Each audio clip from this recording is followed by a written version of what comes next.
In this lesson, we will go over the basic shapes, how to draw them in perspective, and how to add control lines on top of them.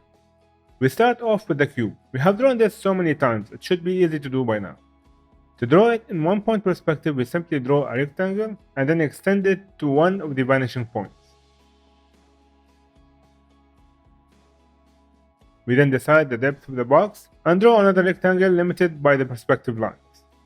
Once we have both rectangles, we can simply connect them to get our cube.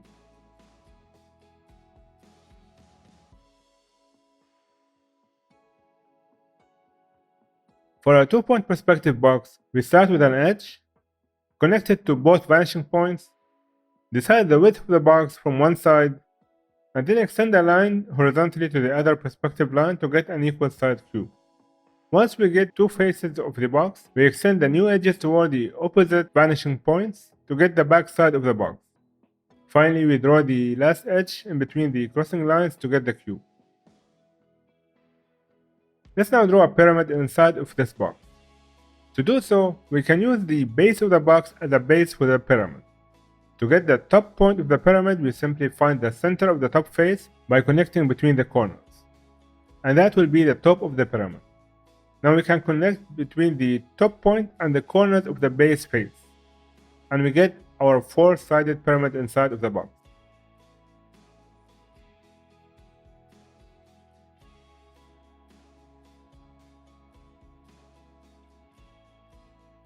Let's now draw a cone inside of the box. A cone is basically a pyramid with more sides, or in this case, an ellipse for the bottom. Like we did before, we can convert the bottom rectangle into an ellipse by finding the 8 points where the ellipse will touch and then connect in between them.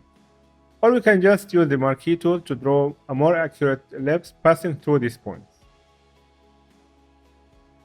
For the top side, we do what we did for the pyramid and find the center.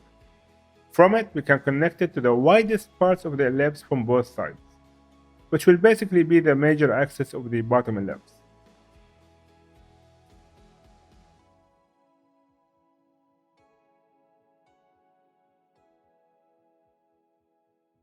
Okay, now let's draw a cylinder, which is basically what we did for the cone, but for both sides. So I just draw 2 ellipses inside of the rectangle and connect in between them.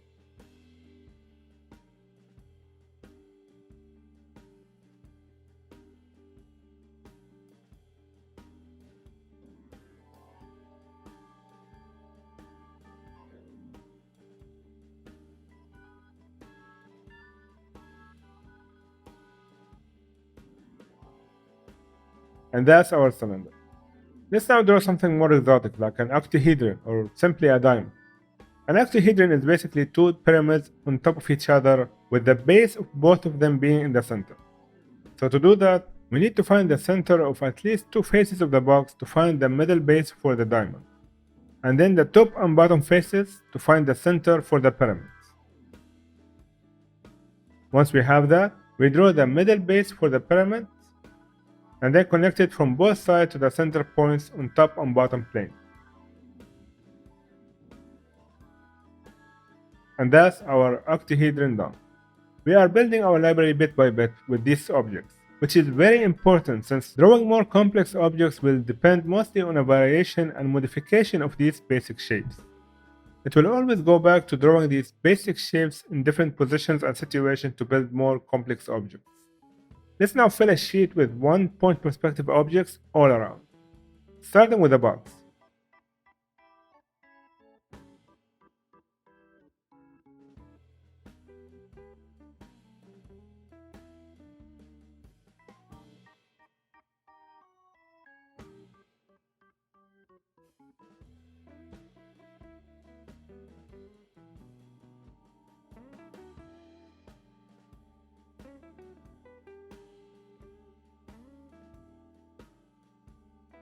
After that, let's draw a sphere, something we haven't done so far. Just like an ellipse fitting in a rectangle, a sphere will fit inside of a box.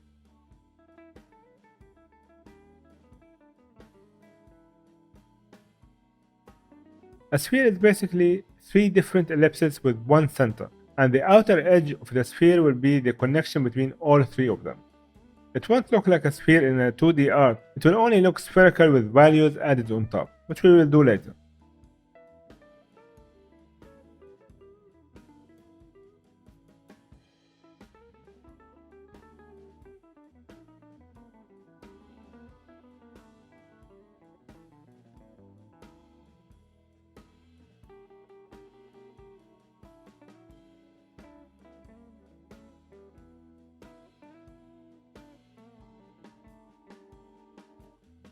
Now let's draw a pyramid with 4 sides.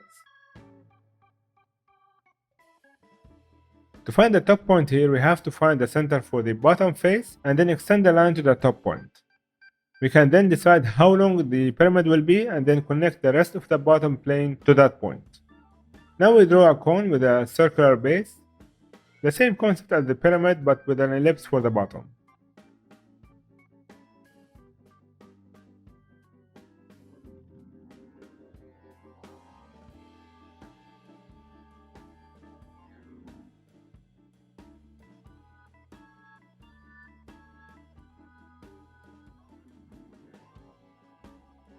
Let's now draw a cylinder using a box first, and then turning the top and bottom faces into ellipses and connecting in between them.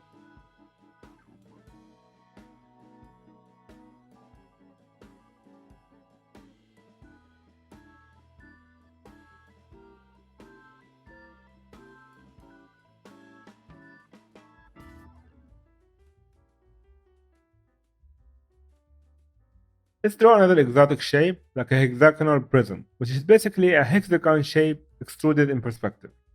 It's very simple, like drawing a box with just few more sides. We start with a hexagon and then extend it to the vanishing point.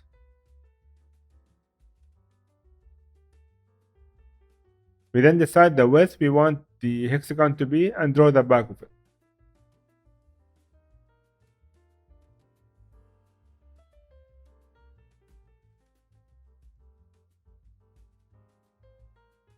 Finally, we connect in between the lines to get our prism.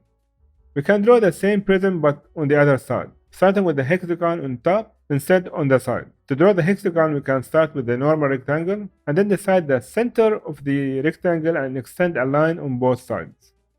We can then decide how wide it is and connect the points to get our hexagon.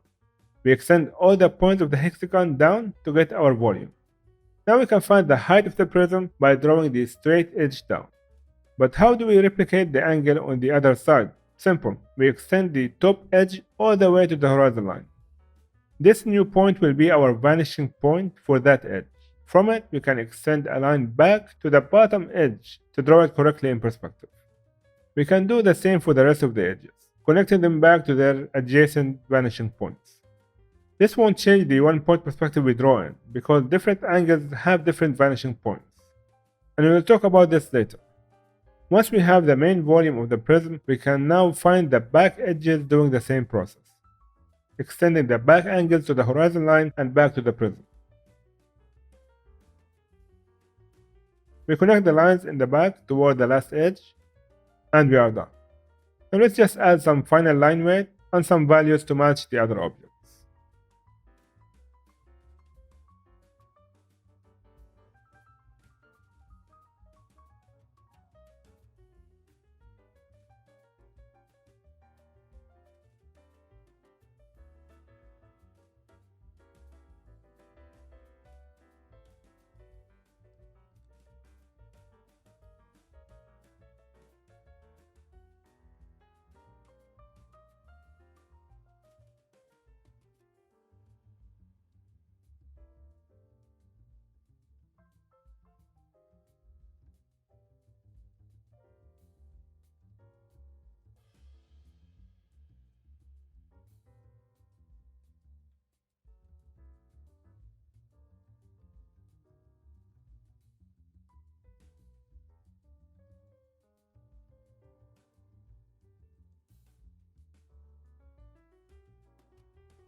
Drawing basic shapes is simple. It's mostly a variation of the box and cylinder on one or more faces. However, if we are going to modify these basic shapes to build our own complex shapes, we need to know how to draw control lines on top of them, to use later for extruding, segmentation, stacking, and so on.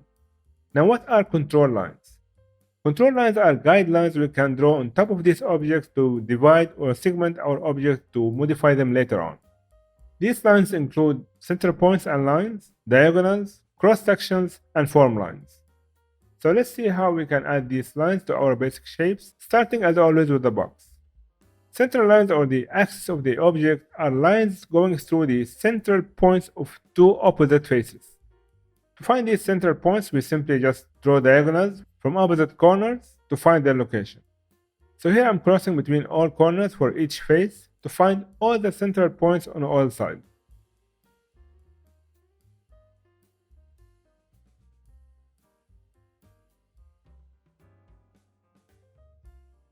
Once I have them all, I can start drawing center lines going through two opposite center points. With that, I get the central line for each axis in X, Y, and Z.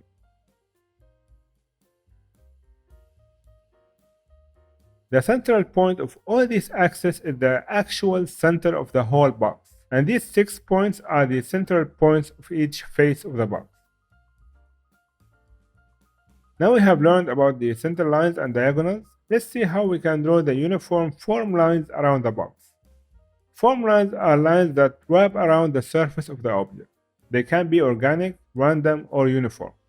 To draw form lines on this box, or simply segment it into 4 equal parts, we can measure 4 equal parts on one edge, connect these points back to the vanishing point to get these form lines on both sides. From these segments' edges, we can connect to the opposite vanishing point to wrap the lines all around the box.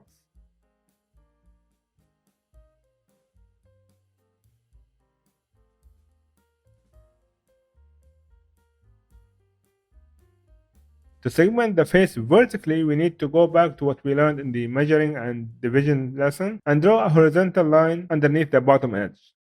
Connect between the random points, or in this case, a vanishing point, and a certain distance to the line. It doesn't matter how long the line is, as long as you divide it into equal parts. I draw one part and copy it 3 more times to get 4 equal parts. I connect these points back to the vanishing point to segment the bottom edge of the box into 4 equal parts. From these points, I draw a vertical line to divide the face in the same way. From the top edge, we can connect back to the vanishing point to divide the top face. And so on and so forth until I divide the whole box in one direction, and then all around. To segment the last 2 opposite sides and the top and bottom sides from the other way, I need to do the same thing and use a measuring line, but for the left face. From it, I can segment the other face like we did before.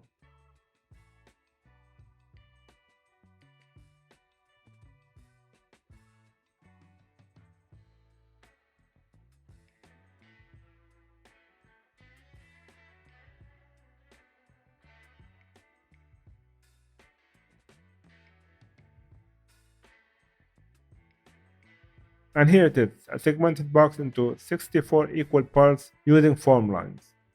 Of course, we can do the same thing with the diagonal line and get the segments that way. Like we said before, we have a couple of different ways to do it. Lastly, let's talk about cross-section. A cross-section is a linear plane cutting through the interior of the object. Think of it as a knife cutting through a block of wood, showing the inside edge of the block. Drawing it on a box is easy. Just select an edge on one face of the box, connect it back to the vanishing point, and connect the back side of it using the bottom and top points. This blue plane is the cross-section of the box interior. Now it looks like a simple rectangle here, but the more complex the shape is, the more complex the cross-section will be. This will be a very useful tool later on for lofting and sweeping objects through a line or a path, something we will talk about later on. We can do the same thing from the other side to get the opposite cross-section from a different axis. Let's try now another shape. Let's draw all those lines again but on a cylinder. To get the center of the top and bottom faces, we can use the surrounding box to get the center of the top and bottom faces. If we connect in between these 2 points, we get our central line, or as we learned before, the major axle of the cylinder. To divide the cylinder into different parts, we can again use the surrounding box to draw sections in the box and then turn them into ellipses that will automatically segment the cylinder itself.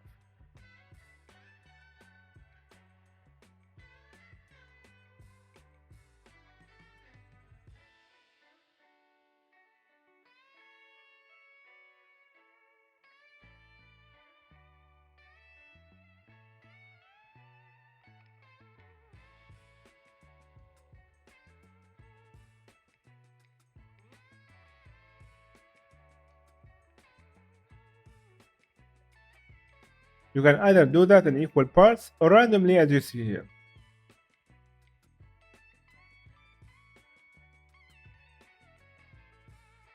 For the cross section, it will be a bit different depending on which side you do it from. You can either have a horizontal circle as an internal section or a rectangle dividing the cylinder vertically.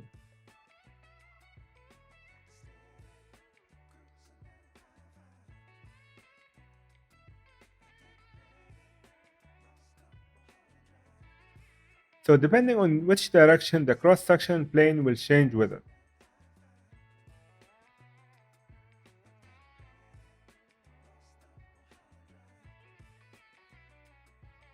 Moving on to the pyramid, we can use diagonals to find the center of the ground plane, and from it we can connect to the top point to get our center line. To find the center of the face of the pyramid, we are going to have to divide each edge by half by using a horizontal line and connecting it to the vanishing point.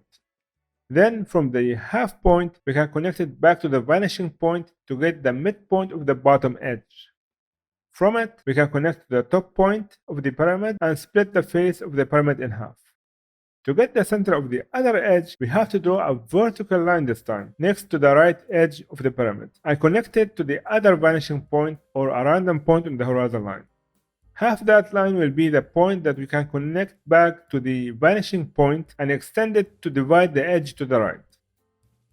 Now that we have the right edge divided, we can extend it through the vanishing point all around the pyramid. All we have to do now is connect these center edges to the opposite corner of each face, and where they meet with the vertical line is the perspective center of that face.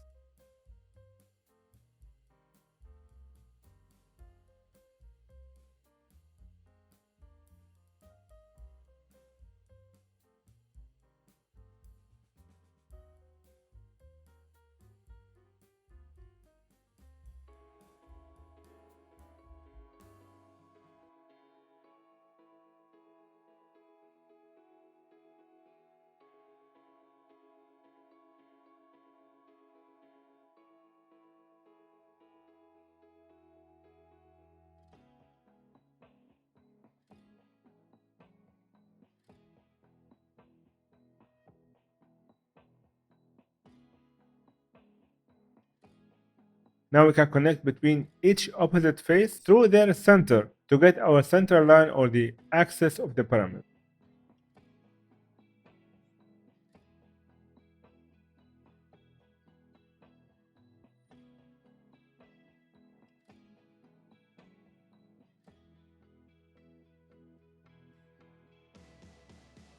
The center of all these axes is the true center of the pyramid as a whole.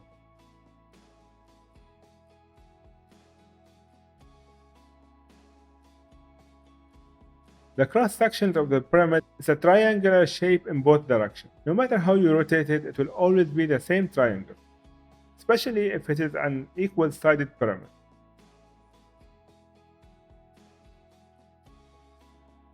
Finally, let's draw form lines or division on this pyramid.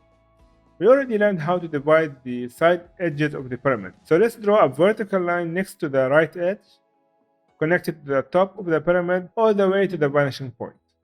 Next, let's divide the line into 4 equal parts. I connect these points back to the vanishing point and all the way to the edge. We extend the lines forward toward the other edge, and we get our 4 equal division on one face of the pyramid. From there, we can connect to the other vanishing point to divide another face. Again, we go back to the opposite vanishing point, and finally, one more time to divide the pyramid into 4 equal segments all around.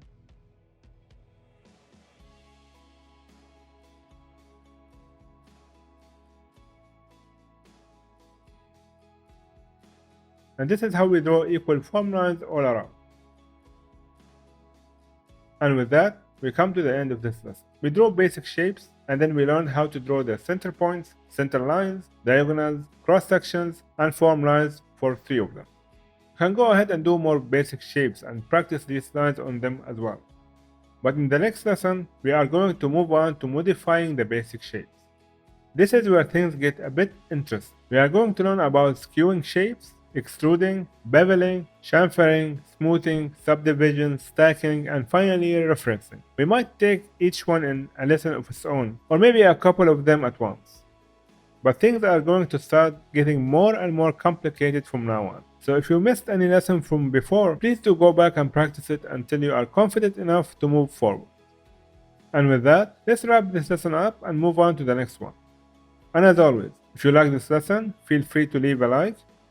If you have any questions, leave them down in the comment section and I will do my best to answer them as soon as possible. To stay notified for future lessons, don't forget to subscribe and hit that notification bell. Thank you all for watching, and I will see you in the next lesson.